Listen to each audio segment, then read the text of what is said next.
Hey guys, so I got a pretty interesting story I want to share before I jump into this. I recently onboarded a client, which I'm dedicating this presentation to, Rick and his son.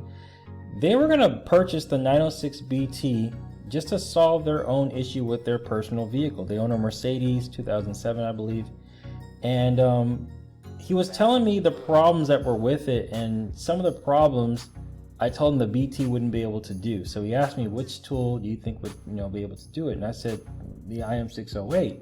And we all know, buying something of that caliber for a personal vehicle is really out the question. But when he left the conversation, he was just thinking. I think a lot of us are like, especially in this time now, what can we do to set our own destiny? And with that, I guess in his conscious, he met somebody who owns a fleet of 40 Sprinter vans, 40 of them. And it just hit off. He was talking with the guy, hey, what problems are you having? I'm losing keys, the maintenance, this, that, this.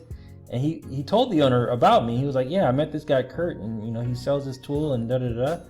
And Rick checked with me if the functions that this guy was having was on the tool. And I said, yeah.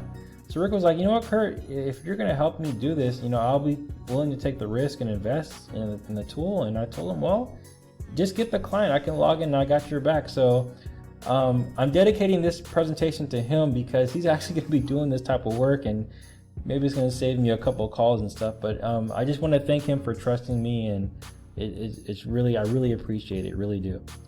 All right, so what I'm going to share with you guys today is how to add a key on a 2006 Mercedes Sprinter. You can use this sequence on older Sprinters and newer Sprinters, so it's not just dedicated to this one.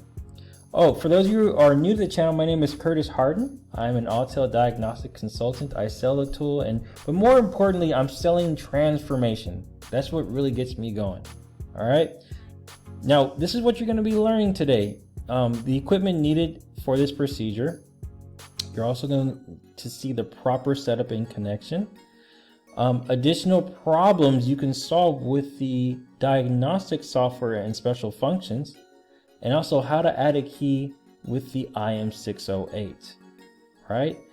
Now, the tools we're going to be using in this presentation is the IM608, the XP400, the existing ignition key, and also a new key. Now, in this presentation, the existing ignition key will have the key ring on it. So just keep that in mind because it's going to be kind of confusing, and you'll see why in a minute. All right. Now, right and wrong connections. I discussed with this before, but if you're new, just listen closely. Do not do this connection. It's going to screw up your XP400. What you want to do is when the Autel tells you to take out the XP400, this is how you connect it. And this is the standard connection. The J box with the main cable goes straight into the OBD port of the car. All right. Diagnostic special functions. So we all know how expensive it is taking this car to the dealer. Okay, they're going to charge us an arm and a leg. And this is where you can come in as a mobile tech to help reduce the cost and pain from the owner. So let's say, for example, you do an oil change. We got that on there. You go to the key instrument cluster, you see the oil reset function. Let's say the owner wants bigger tires. Okay, well, if you go to the key instrument cluster under special functions, you'll see set the tire size. And when you do this, your cluster will be properly configured to the new tires that you put on there. So that's very, very important. Okay, let's say he wants a wheel alignment. If you have that facility to do that, if you go to the control unit adaptations, you'll see there's calibration of the steering angle, which is something you do after a wheel alignment. Another thing is when a car comes out of a factory, they are governed how fast they can go. If you go under the motor electronics under special functions, you'll see it says maximum vehicle speed limit. So you can actually make it go faster or slower, whatever the owner's preference is. And then lastly, under the common rail diesel injection function, under control unit adaptations, you'll see regeneration of the diesel particulate filter. So this can be done static, where you're stationary in the vehicle, or there's a dynamic regeneration where you're actually driving the car. So in addition to the great key coding software, that don't forget this has phenomenal diagnostic capability. Okay, but we're here for the key coding, so let's jump right into it. We're going to identify the vehicle. We're going to click accept. All right, I'm going to go search, type in SP Sprinter. All right, we're going to go to smart mode, and this is going to identify the vehicle for us. All right, we're going to click yes. We're going to go to click add key, and now we're going to follow the prompts. Now we're going to take the existing ignition key and put it into the remote reception area. All right, and then we're going to put the key into the IR keyhole on the programmer and then press OK. So put it into there. We're going to press OK. All right, communication with key, please wait. All right, is this ignition key a smart key? This is not a smart key, so we're going to click no. And this is just a summary of the email status. We're going to click OK. All right, detecting frequency, put the key close to the programmer in the remote reception, press any button.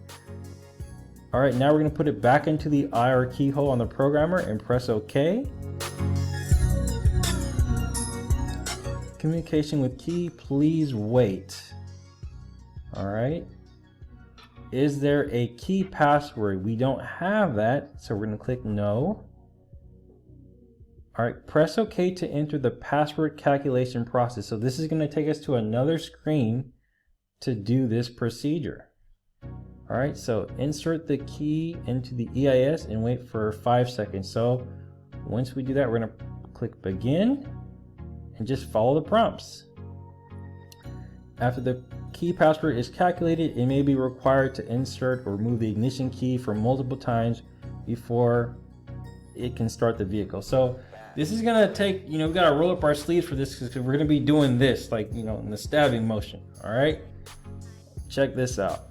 We're gonna click OK, insert ignition key into the EIS and wait for 5 seconds. So we're gonna put it in and press OK. And we should get a countdown pretty soon. 5, 4, 3, 2, 1. And then it's going to tell us to pull the ignition key out. Once we do that, we're going to click OK. Now, establishing vehicle communication, it's going to tell us to put it in and wait 2 seconds. So go ahead and put it in. We're going to click OK. Establishing vehicle communication. There's the 2-second countdown. After pulling the ignition key out, insert it into the IR keyhole on the programmer.